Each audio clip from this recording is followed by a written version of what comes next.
المهاجرين الذين أخرجوا ديارهم من ديارهم وأموالهم يبتغون فضلا من الله ورضوانا وينصرون الله ورسوله أولئك هم الصادقون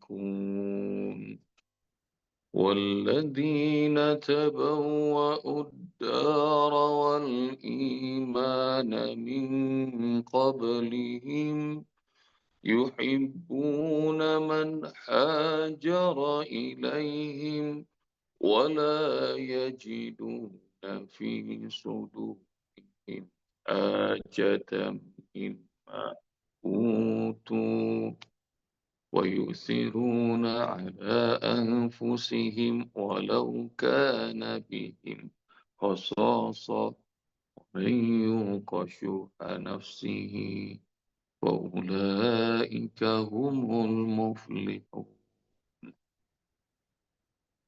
Bagian keduanya besok insyaallah awal Ramadan. Dan kemarin kita sudah bicara tentang bagaimana Allah memuji hamba-hambanya yang hebat, hamba-hambanya yang benar. Salah seorang di antara hamba-hamba yang Allah puji sebagai hamba yang benar adalah kaum Muhajirin. Mereka itu terusir dari rumah, mereka dirampas hartanya. Mereka mencari anugerah dan keridhaan Allah selalu. Mereka nolong Allah, nolong Rasul, dan mereka adalah orang-orang yang benar. Dan itu sekelompok manusia, satu kaum yang mengagumkan buat Allah, bagi Allah. Bahkan melebihi kekaguman Allah kepada Bani Israel yang sering disebut sama Allah, inni faddaltukum 'alal 'alamin. Aku sudah membanggakan kalian di atas seluruh bangsa. Tapi rupanya ada yang lebih hebat lagi. Keluar dari kampung mereka, dari harta mereka, yang dicari adalah ridhaan Allah. Dan Allah sebut kaum ini sebagai as-sadiqun, orang-orang yang benar. Mudah-mudahan nanti kita termasuk orang-orang yang selalu menolak sama Allah, dan Allah memuji kita seperti Allah puji kaum Muhajirin. Dan sekarang Allah puji orang-orang yang tinggal di negeri Yasrib, yang akan menjadi pilihan Allah dan Rasulnya. Kampung mereka Allah muliakan karena kemurahan hati mereka. Maka ini belajar, ayah bunda, kalau pengen menjadi kampung yang istimewa, dengan manusia-manusia yang istimewa. Allah bilang, walladzina tabawwa'ud dar, mereka yang menempati kampung Madinah. Dulu namanya bukan Madinah, namanya Yathrib. Madinah itu dari kata Madinatul Rasul, kota pilihan Rasul. Jadi namanya Yathrib. Wal imana min qablihim, dan mereka beriman, sudah beriman sebelum kedatangan kaum Muhajirin ke sana. Yuhibbuna man hajara ilaihim, mereka mencintai orang-orang berhijrah ke kampung mereka. Wala yajiduna fi sudurihim hajatan mimma utu, dan mereka nggak punya keinginan, tidak ada pretensi, nggak pragmatis orang-orang Ansor. Nggak pengen ngambil keuntungan sesaat dunia. Wala yajiduna fi sudurihim hajatan mimma utu. Kalau orang lain mendapatkan anugerah, mereka nggak iri. Ya, dikasih kelapangan hati sama Allah Subhanahu wa Ta'ala. Nanti ayah bunda bakal belajar tentang sifat-sifat Ahlul Madinah. Pertama, Allah Subhanahu wa taala sebut walladzina tabawwa'ud dar. Mereka adalah orang-orang yang menempati kampung Madinah. Dan Madinah ini begitu mengagumkan. Sebelum pindah dan hijrah ke Madinah, kita sudah tahu tuh, Rasulullah dan para sahabat hijrah ke banyak tempat. Ke Ethiopia pernah, kan banyak negeri pernah, tapi belum ada yang dipilih. Dan Allah pilih Madinah sebagai tempat berhijrah, hingga kalau ayah bunda pergi ke Masjid Nabawi, di bagian Raudhah ada gerbang-gerbang kecil. Di atas gerbangnya ada hadis Rasulullah. Dan nanti cari hadis yang dibacakan oleh Ustaz. Hadisnya adalah innal imana la ya'risu ilal Madinah kama ta'rizul hayatu ila jubriha. Iman itu akan kembali datang merayap ke Madinah. Sebagaimana seekor ular pasti akan kembali ke lubangnya. Jadi disebut sama Allah, sama Rasul, iman itu pasti akan kembali datang ke Madinah.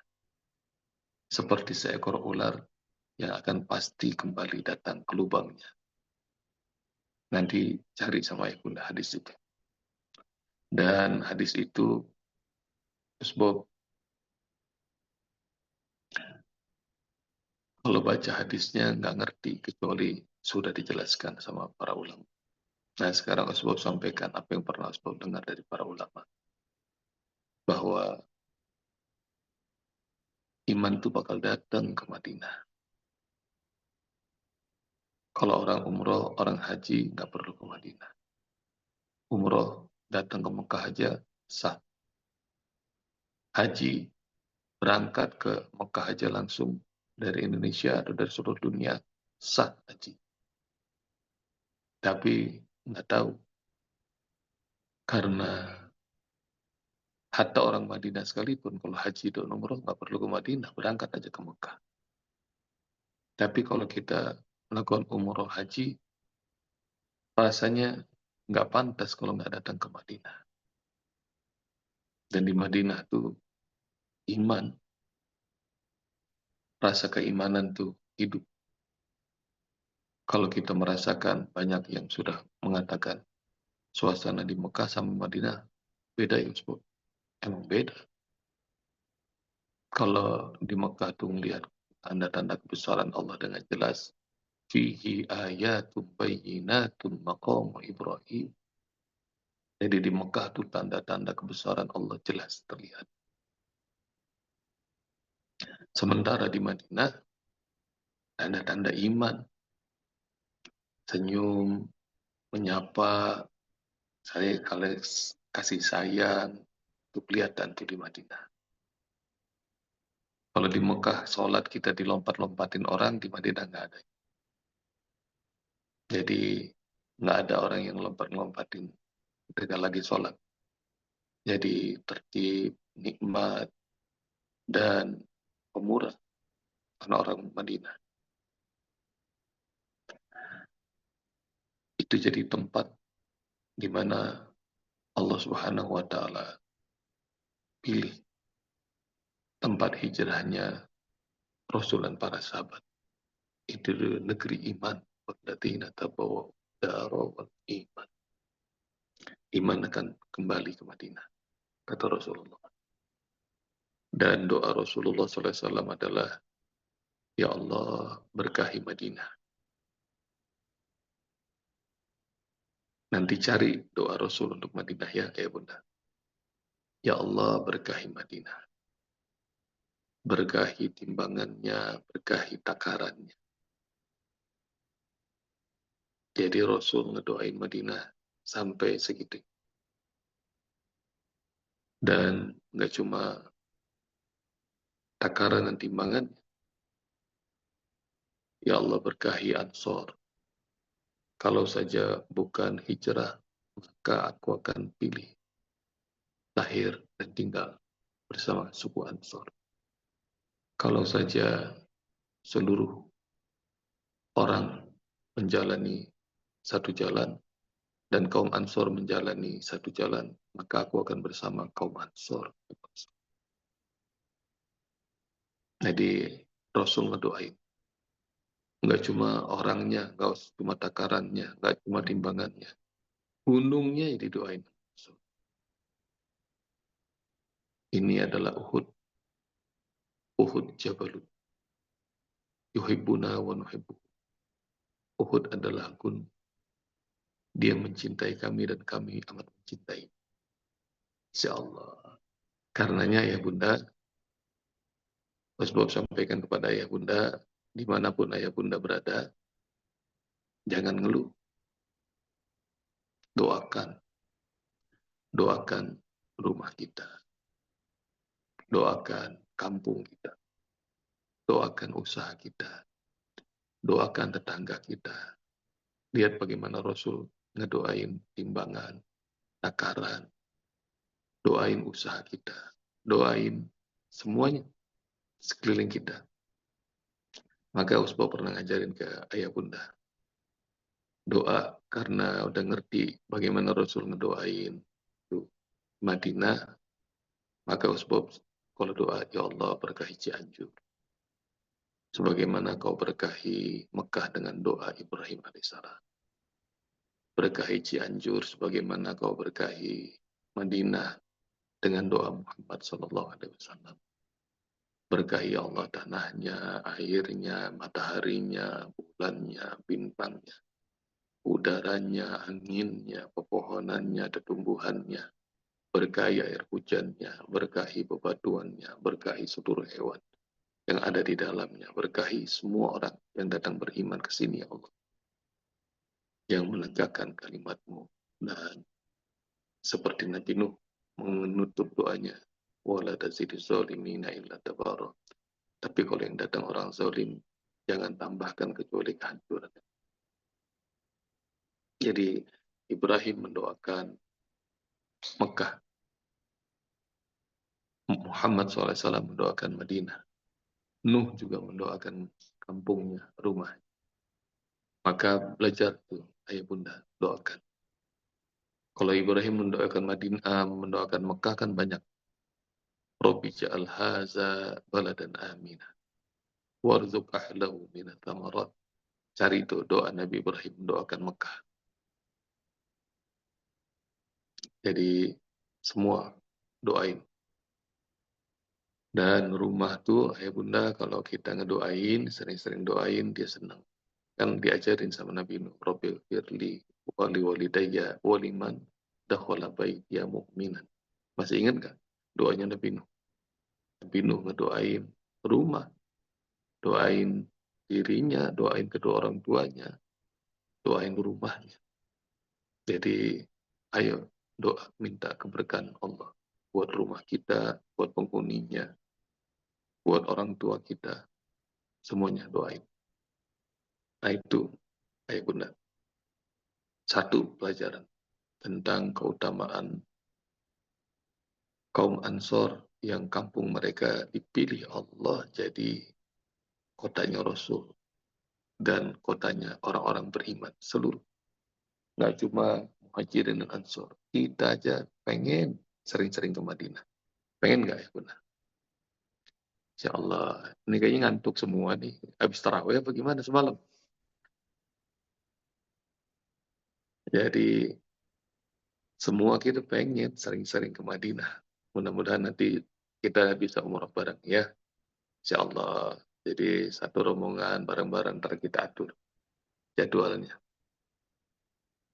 Satu itu tentang negeri yang didoakan. Karena didoakan jadi negeri yang berkah. Yang kedua, yuhibbuna man hajara ilaihim. Mereka ini punya kelebihan. Mereka senang terima tamu. Senang terima orang pindah ke negeri mereka. Di mana di zaman modern ini, itu banyak sekali yang amat benci sama imigran, padahal ngakunya negara maju. Berkali-kali. Kemarin di Inggris terjadi kerusuhan gara-gara imigran. Mereka iri sama imigran. Prancis berkali-kali terjadi.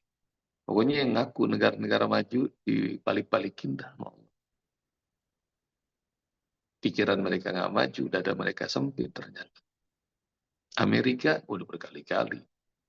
Bahkan kalau udah bosan sama orang Islam yang Arab, orang Islam yang Afro, segala macam. Nah kemarin yang disasar malah sudah ASEAN. Orang-orang Asia udah kena bully, kena persekusi. Jadi mereka yang ngaku negara maju, negara pintar, IQ-nya di atas, enggak, otaknya enggak. Maka lihat tuh ayah bunda. Ini anak-anak kalau mau sekolah ke luar negeri, cek mana negara yang Muslim friendly. Karena yang amat mereka takut itu kalau Islam berkembang. Jadi, nah ini kelebihannya. Kembali, kelebihannya orang-orang Ansor. Mereka itu senang terima tamu. Bahkan kata Rasulullah dalam hadisnya, kana yu'minu billahi wal yaumil akhir, fal yukrim dhaifahu. Siapa yang sungguh beriman pada Allah dan hari akhir, muliakan tamunya. Muliakan tamu. Jadi, tamu itu dimuliakan. Tapi ada bahasa Allah yang dahsyat dalam ayat ini. Nggak cuma memuliakan, mereka tuh yuhibbuna, mencintai. Mencintai orang berhijrah. Nanti ayah bakal tahu Rasulullah mempersaudarakan kaum Muhajirin dan Ansor. Bunda juga nanti silakan cari. Rasul persaudarakan satu orang dengan satu orang. Istilahnya ta'akhi, mempersaudarakan. Hingga yang paling terkenal adalah Abdurrahman bin Auf dipersaudarakan dengan Zaid bin Sabit. Nih, orang kampung mana yang bisa seperti Zaid bin Sabit ngomong kepada Abdurrahman bin Auf, saya punya rumah lebih dari satu. Kalau kamu perlu rumah, bilang saya kasih. Saya punya harta, harta saya belah bagi dua. Kalau kamu mau. Dan saya punya beberapa istri. Mana yang kamu suka, saya cerai. Kamu boleh nikahi. Nah itu Abi Acep udah senyum-senyum itu. Manusia mana yang kayak begitu? Coba bayangin. Tapi itu Bunda Risma sudah tuliskan. Tapi lihat Abdurrahman bin Auf, ini orang muhajirin yang kemarin tuh yang Uspo bilang nggak pantas. Kalau Uspo tangannya begini menggambarkan kaum muhajirin. Abdurrahman bin Auf mengatakan nggak usah, tunjukkan saja di mana pasar, biar saya berdagang di sana. Masya Allah. Itu gambaran sisi kemanusiaan kayak hayalan. Nggak pernah ada itu. Saya punya rumah, Gus Bob mau berapa? Gitu. Kayaknya belum ada yang nawarin begitu ya. Saya mau punya harta setengahnya, kamu mau nggak? Saya punya berapa istri, yang mana yang kamu suka, ntar saya cerai. Kamu mau nikah, wah itu mau berat itu kalimat. Dan coba cek, bunda kalau nggak percaya, cari itu riwayat. Dan itu amat terkenal, amat terkenal. Jadi Allah Akbar. Itu yang disebut yuhibbuna man hajar ilaihim. Gak cuma memuliakan tamu, mereka cinta sama tamu. Berdasarkan apa kira-kira itu coba? Sekolahnya di mana? Kuliahnya di mana? Sehebat itu pendidikan. Padahal Rasulullah belum hadir. Jadi Rasul dan para muhajirin baru nyampe. Tapi udah segitu hebatnya. Kemurahan. Dan ayah bunda ini yang krisis terjadi besar-besaran bagi negeri kita. Indonesia, di mana kaum musliminnya sempat terbanyak di dunia. Dulu kemurahan, keramah tamahan, dahsyat banget. Kalau ada orang meskipun asing mau mampir nginep di rumah kita, dulu orang-orang tua kita masih ngebolehin. Tapi sekarang temboknya udah makin tinggi, gerbang kita udah pakai otomatis. Kalau sama orang, enggak, kita nggak pernah welcome. Jadi ada kemurahan yang Masya Allah hilang, ramah tamahan. Itu berdasarkan iman. Hebat banget. Hebatnya luar biasa. Ibu naman hajaro ilaih. Mereka cinta sama orang berhijrah. Dan nanti kalian lihat bagaimana orang-orang Madinah berebut ingin rumahnya ditempatin Rasul. Berebut. Hingga akhirnya kemudian Rasul bilang, biarkan ontaku yang memilih. Ontaknya jalan sampai di rumah. Yatim, mampir. Rasul di sana. Dan ada seorang sahabat yang beruntung banget. Rumahnya jadi tempat nginepnya Rasul. Siapa sahabat itu? Namanya Abu Ayyub Al-Ansori. Catat sama ayah bunda, Abu Ayyub Al-Ansori. Rumahnya jadi tempat nginepnya Rasul. Jangan bayangin rumahnya seperti rumah kalian, ayah bunda. Yang kamarnya banyak. Jangan bayangin rumahnya Abu Ayyub itu seperti rumah kalian yang udah diplaster, udah pakai tegel atau keramik atau apa namanya itu lagi, granit. Jangan bayangin Abu Ayyub Al-Ansori itu adalah orang terkaya di Madinah. Nggak usah dibayangin. Karena rumahnya itu cuma satu petak, terus tingkat. Dan rumah Rasul dan orang-orang di Madinah juga begitu. Cuma satu ruangan doang. Nggak pakai alas, nggak ada keramiknya, dan tingkatnya itu pakai pelepah korma, batang-batang korma. Lalu Abu Ayyub kemudian senang dipilih rumahnya jadi tempat tinggalnya Rasul. Dan kemudian Rasul bilang, kalau boleh milih, saya di bawah aja. Karena nanti akan banyak orang bertamu. Maka karena permintaan Rasul, ya udah Abu Ayyub sama istrinya di atas. Rasul di bawah. Bayangin ya bunda, kalau kita nginep, kalau kita rumah kita diinepin Rasul, bisa tidur nggak tuh ya bunda? Waduh, cuma ini tamu besar. Kalau ada pimpinan negeri nginep di rumah kita aja kita girang, melintir, betul. Hati kita saking bahagianya. Ini pemimpin dunia akhirat nginep. Tapi nggak, yang tambah nggak bisa bikin tidur adalah itu kan atapnya cuma pelepah korma. Jadi kelihatan, gerak itu kelihatan. Suaranya kedengeran. Jadi kagak bisa tidur beneran. Abu Ayyub sama istrinya gimana caranya ini? Karena nggak dicar, nggak diidak, nggak dicor, nggak didak, ya begitu dah. Hingga akhirnya kemudian besoknya tuh suami istri sambil malu-malu bilang, ya Rasul, kami berdua nggak bisa tidur karena mikirin nggak sopan banget masa kami di atas, Rasulullah yang amat mulia di bawah. Maka Rasul ngerti, akhirnya Rasul mati. Udah di atas. Nah. Ini udah lewat banyak nih, masih panjang padahal. Terusin aja, nggak apa-apa. Ya Allah. Hingga Rasul di atas, ayah bunda. Dan Masya Allah, nanti PR buat ayah bunda. Kalau misalnya usbub nginep di rumah ayah bunda, semalam seneng nggak kira-kira? Ah, nah, bayangin nih, Abu Ayyub rumahnya diinepin sama Rasulullah berapa lama? Cari ya, cari. Dan itu pernah Umi Deti tanya ke Usbop. Saya bilang, enggak apa-apa, meski enggak mahram, kalau kedatangan orang mulia, nginep di rumah itu boleh.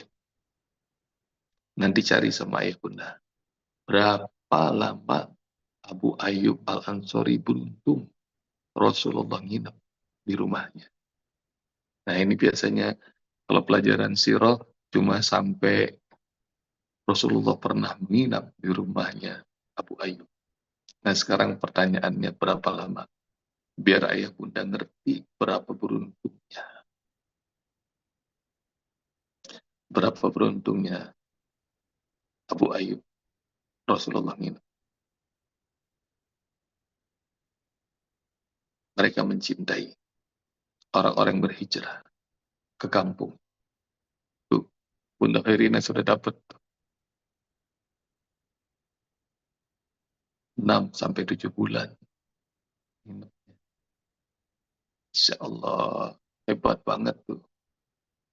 Kalau misalnya Ustadz Abdul Somad aja nginep di rumah seseorang tuh nggak habis-habis ceritanya itu orang yang nginepin karena Ustadz udah ketemu berapa jemaah. Ya Allah, Ustadz senang banget.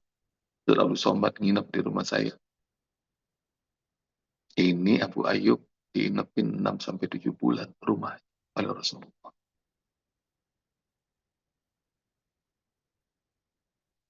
Wala yajiduna fi sudurihim hajatan mimma. Rumah udah kedatangan tamu agung bersama rombongannya dan Madinah jadi berkah. Madinah jadi rame, jadi makin seru. Wala yajiduna fi sudurihim hajatan mimma utu. Ekonomi jadi bergerak maju, apalagi orang-orang muhajirin ini. Mekah terkenal metropolitan, pusat peradaban dunia waktu itu. Jadi pikiran mereka kebanyakan orang-orang muhajirin di maju. Maka begitu pindah ke daerah remote area, Madinah, wah, tiba-tiba Madinah jadi keren, jadi peradaban yang nanti kelak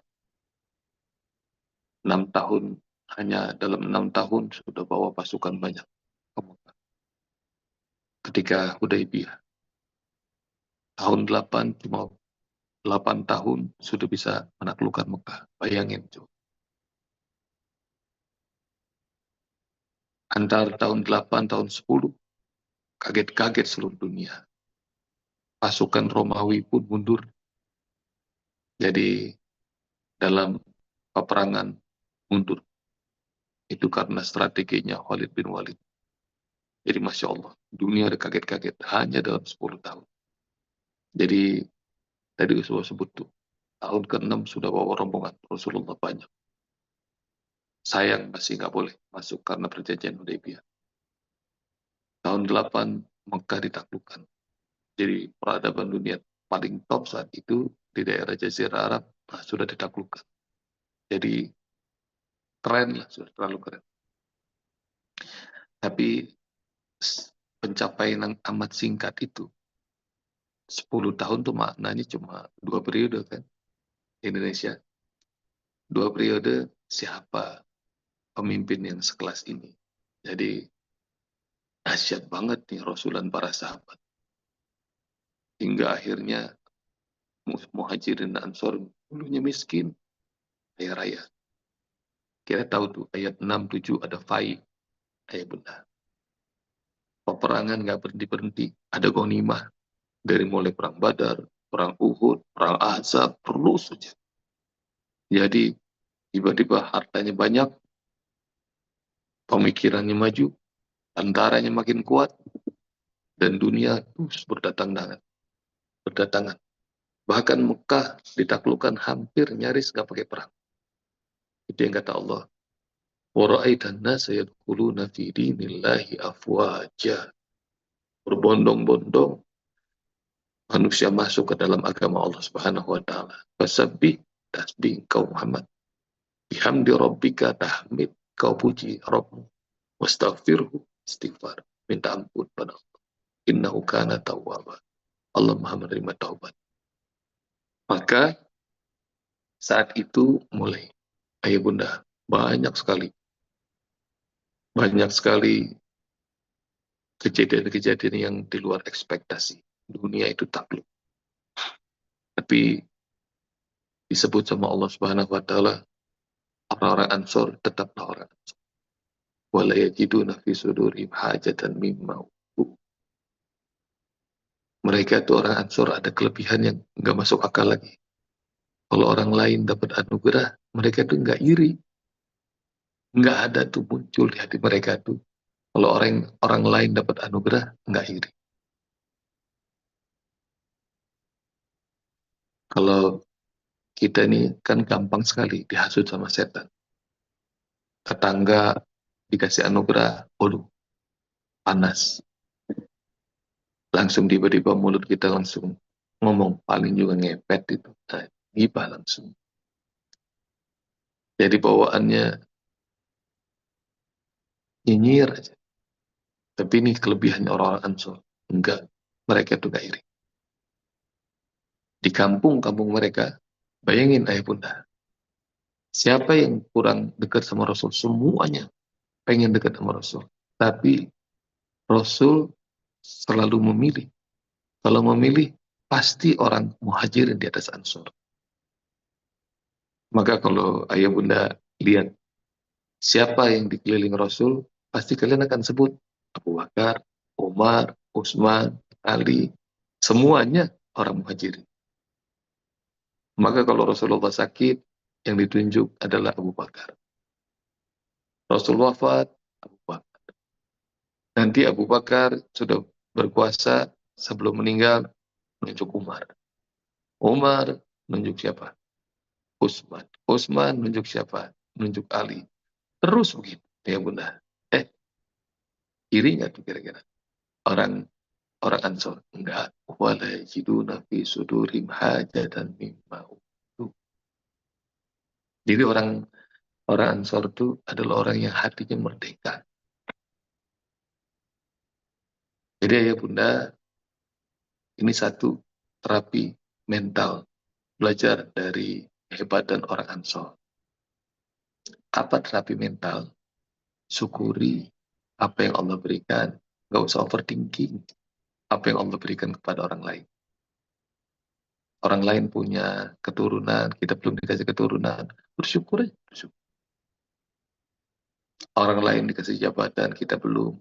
Bersyukur. Bersyukur. Ini terapi mental yang dahsyat banget. Dikasih sama Allah kepada orang-orang Ansar. Wala yajiduna fi sudurim hajatan mimma utu. Orang lain bisa begini, bersyukur. Gak usah pakai iri. Dan disebut sama Allah Subhanahu wa taala, kalau orang-orang Ansar itu sohdikun, artinya adalah hamba-hamba Allah yang benar. Kalau orang muhajirin disebut sohdikun, orang Ansar, penduduk Madinah disebut sama Allah sebagai apa? Di ujung ayat nanti besok, insya Allah bakal ketemu. Faulaika humul muflihun. Ini orang-orang yang beruntung. Jadi Allah sebut ini sifat-sifat yang Masya Allah akan membuat kita ini beruntung. Beruntung tuh gimana bisa beruntung? Kalau ada saudara kita dilimpahin harta, sementara kita dibuat sempit sama Allah Subhanahu wa taala. Pikir bahwa ada keberuntungan. Allah masih sayang sama kita, nggak dilapangin hartanya. Seperti orang-orang yang tadinya iri sama Korun, begitu Korun dimenangkan, duh, beruntungnya kami, nggak seperti Korun. Doain saudara kita yang lapang hartanya. Ada saudara kita diangkat derajatnya, jabatannya ditinggiin sama Allah, kita padahal kerjanya lebih bagus, perasaan, tapi nggak diangkat-angkat sama Allah. Karena mungkin kita ini bukan termasuk orang yang hebat dalam jaga amanah. Dan pernah Salman Al-Farisi minta jabatan sama Rasul. Teman-teman saya, lettingan saya semuanya udah pada jadi gubernur ya Rasul. Saya kenapa ya Rasul? Maka kemudian Rasul bilang, jangan kau pintai, karena amanah itu berat. Dan engkau belum sanggup untuk mengemban amanah. Jadi lihat kalau nggak dikasih amanah, beruntung. Jadi syukuri apa yang ada. Kata The Massive, syukuri apa yang ada. Jadi nggak usah pengen iri sama orang. Karena biasanya yang sakit itu adalah orang yang nggak bersyukur. Bahwa nih iri.